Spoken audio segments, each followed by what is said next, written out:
I don't know. I think I told this story before, but when I was, I want to say 17, I was at the Olympic Training Center, and I was training. I had just got done training, and then Julie, I know everybody know Julie. Julie come to me. She got Bud Crawford on the phone. But last time I had seen him, I seen him at ringside, and I was talking mad smack to him. Like I was talking so crazy. I told him like I want to spar him, that I beat him up. Shakur Stevenson has shared his first words and insights after going toe-to-toe in a brutal sparring session with Terence Crawford. The sparring session between Stevenson and Crawford was not just a routine training exercise. It was a clash of elite fighters that many would pay to see in a professional bout. The session took place at a private gym, away from the prying eyes of the public, but details and reactions have quickly emerged, painting a vivid picture of the high-level exchange. So he gets on the phone. Mind you, I just got done training, sparring, but I'm I'm crazy. I got like a problem. So he gets on the phone. I'm like, where you at? I know he's in Colorado.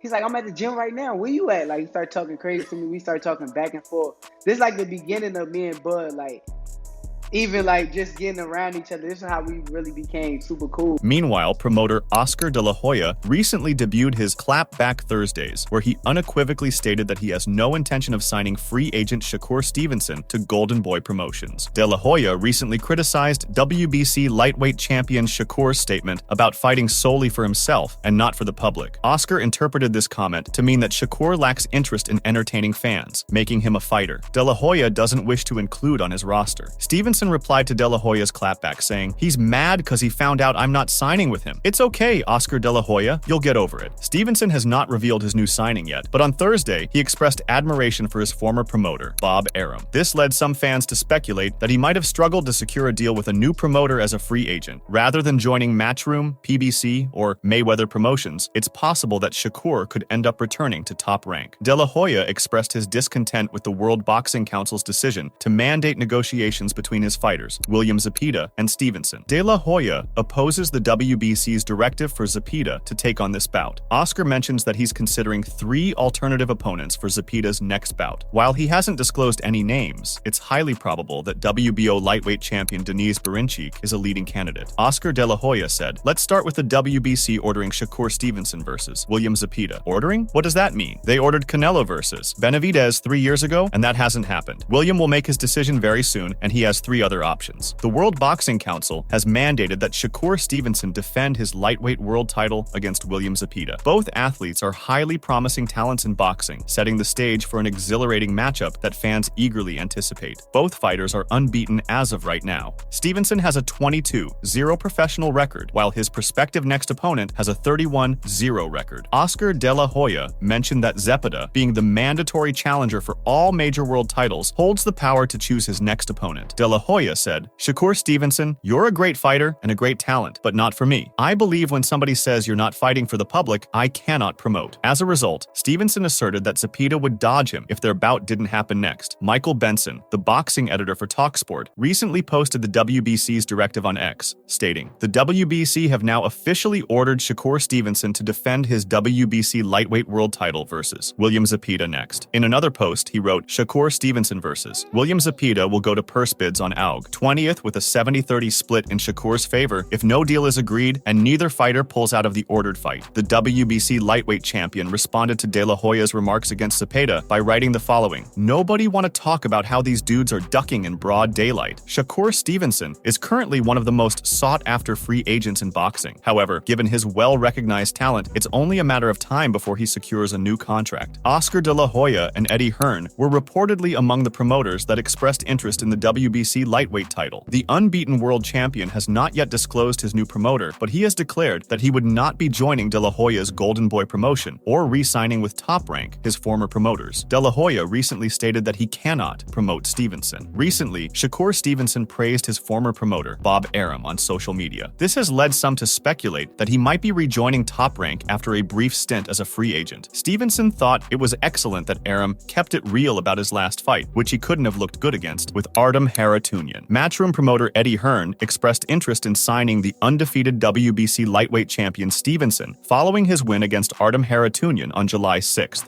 If Shakur wants to pledge his future, then you make a significant investment.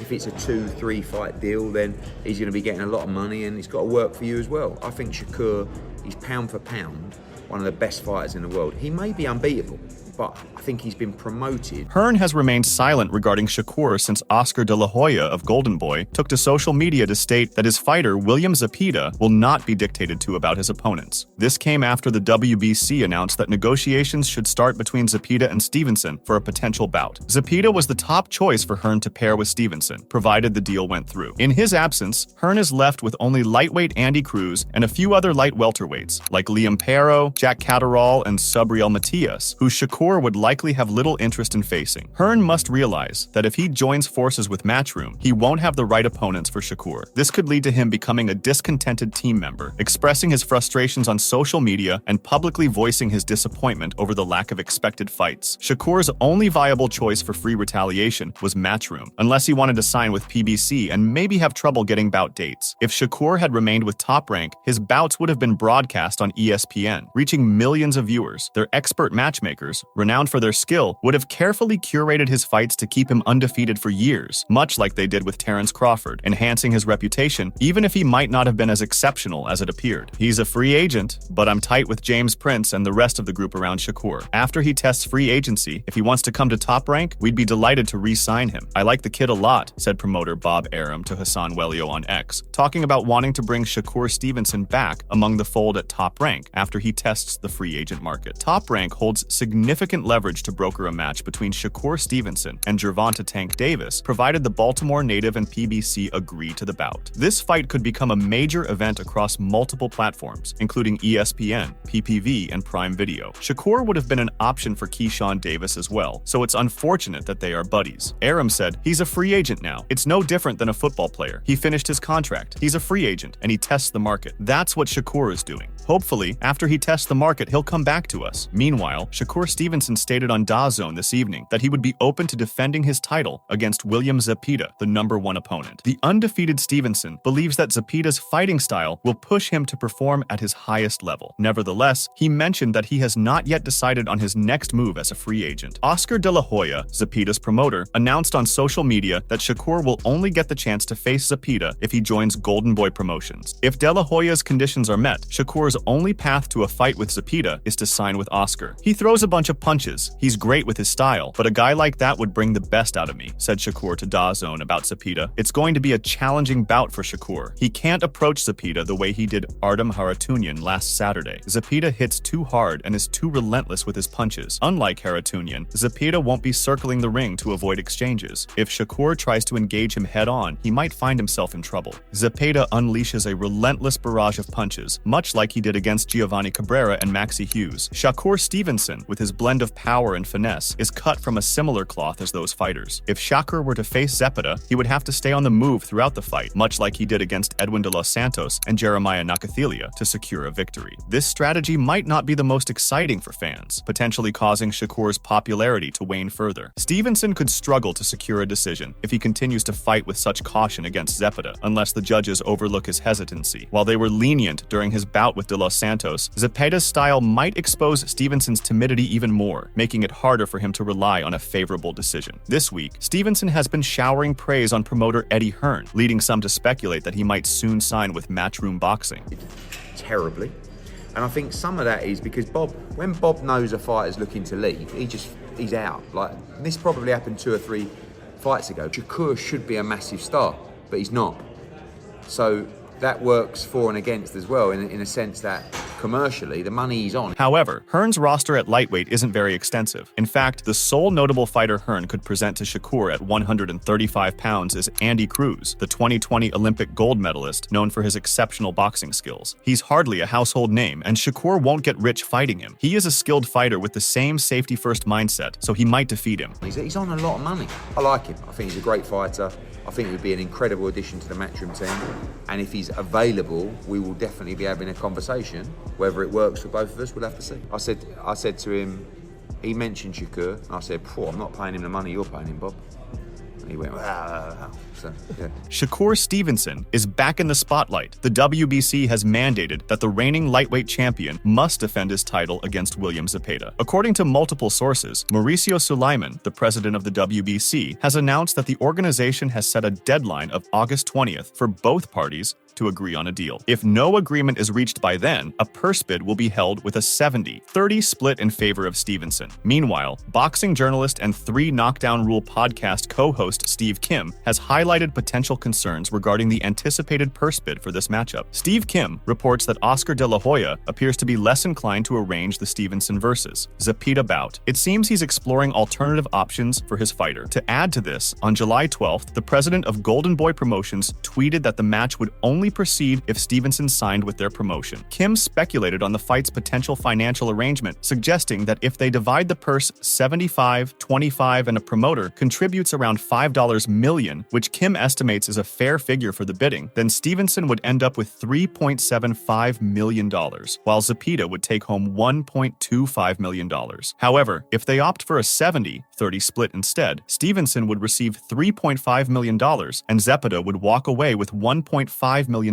Just to let you know, Top Rank had previously offered Stevenson a $15 million extension for 5 fights, translating to $3 million per bout. Therefore, this purse bid is significantly higher than the amount Stevenson would have earned from Top Rank. However, Kim was bewildered with the thought of, should Stevenson Zepeda be a PPV? Who would be willing to guarantee that amount in this current market? Does this fight even crack 150,000 buys? According to Nielsen Research, the viewership for the Stevenson versus Artem Haratunian fight reached a peak of 1,254,000. This suggests that the Stevenson versus Zepeda fight could attract a similar or slightly higher audience. Nonetheless, guaranteeing a substantial payday for a boxer is challenging for any promoter if the revenue cannot be recouped on the night of the fight. Thus, the dilemma for Stevenson and De La Hoya only becomes more complex. Even though the Stevenson fight would earn De La Hoya's boxer the most money, Stevenson appears amenable to any challenge put up to him. Following his recent win against Artem Haratunian on July 6th, Shakur Stevenson is once again facing criticism for his seemingly uneventful bout. Despite this, the WBC champion remains undeterred and is eager to defend his title for the second time since claiming it from Edwin de los Santos last year. While the Zepeda fight is up in the air, Stevenson seems ready for anyone. In a tweet a couple of days ago, the Newark native wrote, "I'm hoping whoever I sign with have dates ready to go, cause I'm ready to get back in the ring ASAP. I promise to give a better performance every time out." Shakur Stevenson has repeatedly demonstrated that he has the ability to draw sizable pay-per-view audiences, despite the general consensus. Perhaps the William Zepeda fight is all it will take. However, Shakur was recently criticized for his fight with Edwin de los Santos. Securing a unanimous decision, he expertly evaded most of de los Santos's attacks while capitalizing on his own scoring opportunities. Fans felt he once again didn't put up enough effort while coasting to a points victory in his first defense against Artem Haratunian this month. During a post-fight chat with friends Terence Crawford and Andre Ward, 2 of the sharpest analysts in boxing, Stevenson received a candid evaluation from Bud, who felt there should have been more punches thrown. Top Rank captured this insightful moment behind the scenes. Crawford said, "Hit him off with your jab. You weren't jabbing, bro. You were just following him. You gotta jab your way in. The body shots were hurting him, but you weren't letting your hands go. You were just picking the pace up with your movement, but your hands wasn't. He was throwing you off with them feints. That's why I kept telling you, feint him back and jab." In response, Stevenson stated that Haratunian was only there to survive. Facing criticism from fans, analysts, and fellow fighters, he has remained determined to defend himself on social media and has pledged to continue improving in the gym as he prepares for his next match. At 27, he is stepping into free agency and engaging in discussions with various promoters eager to collaborate. His future opponent remains uncertain. However, Stevenson has made it clear that he would like to fight the top names in his division, but so far, nobody has accepted his challenge. The agile defensive boxer has already secured titles in 3 different weight classes and currently holds the WBC lightweight championship. The 135 and 140-pound divisions boast some of the sport's top talents, including Gervonta Davis, Vasily Lomachenko, Devin Haney, and Teofimo Lopez, all competing at these levels. Stevenson, a Newark native, is eager to add a marquee name to his resume, targeting a unification bout against either Tank Davis or Lomachenko. However, the Ukrainian's promoter suggests that Lomachenko is likely to secure the Davis fight next. Terence Crawford, Stevenson's training partner, is no stranger to the challenges of securing a career-defining bout. After years of waiting, he finally faced Errol Spence Jr. in an undisputed lightweight showdown, a match he dominated, elevating his star status to new heights. Crawford informed his gym partner in an interview with Fight Hype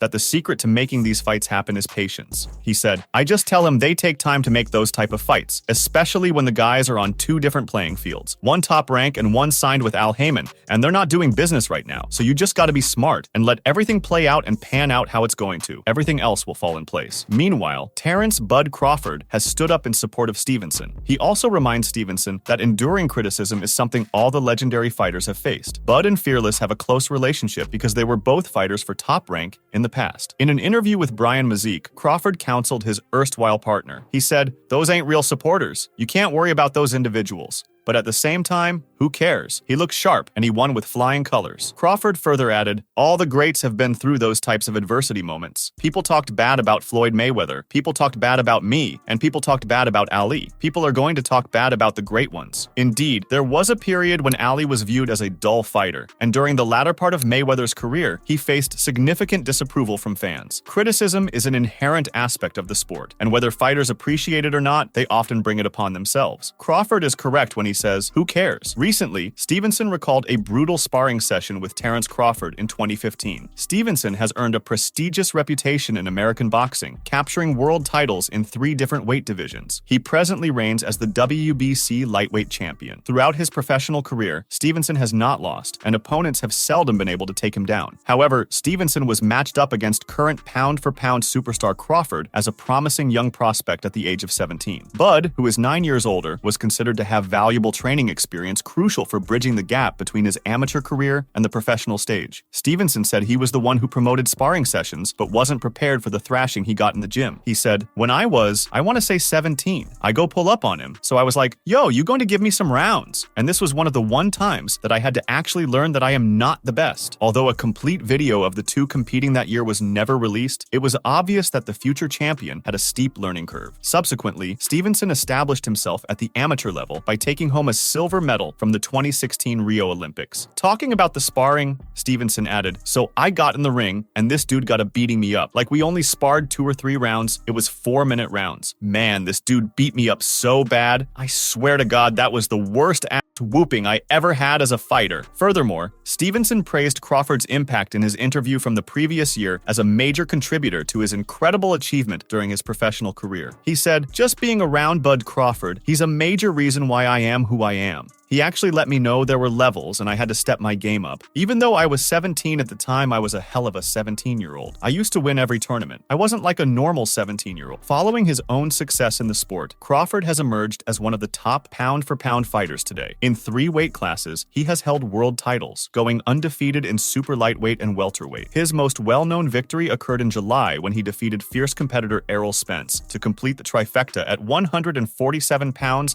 and solidify his place in history. The incredibly gifted legend will try to win 4 weight titles on August 3rd when he fights Israel Madrimov at 154 pounds. That might potentially result in a matchup that defines Canelo Alvarez's legacy in 2025. At 168 pounds, he presently controls all the marbles. Stevenson added, "I just knew at that point in time I needed to get better than what I am. Get stronger, get better. Next time I get in the ring with this guy, I want to be able to do something with him. He can't just beat me up like that. I appreciate that dude for that. He's one of the dudes I can say made me into who I am today." Yet, even the most confident champions face humbling experiences. Despite his current reign with the WBO and WBC 130-pound belts, Stevenson recently disclosed an unexpected reality. He has been outperformed during sparring sessions. This isn't just a loss or a public setback. It's a private reminder that even the top contenders face challenges. That's how Sugar described his encounter, exchanging blows with the former undisputed champion.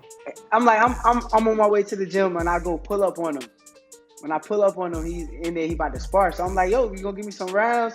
I'm talking so crazy, like, and this is one of the times that I had to actually learn that I'm not the best. Like, I gotta better than me right now. Like, make sure to check out some of our other videos on the screen if you enjoyed this one.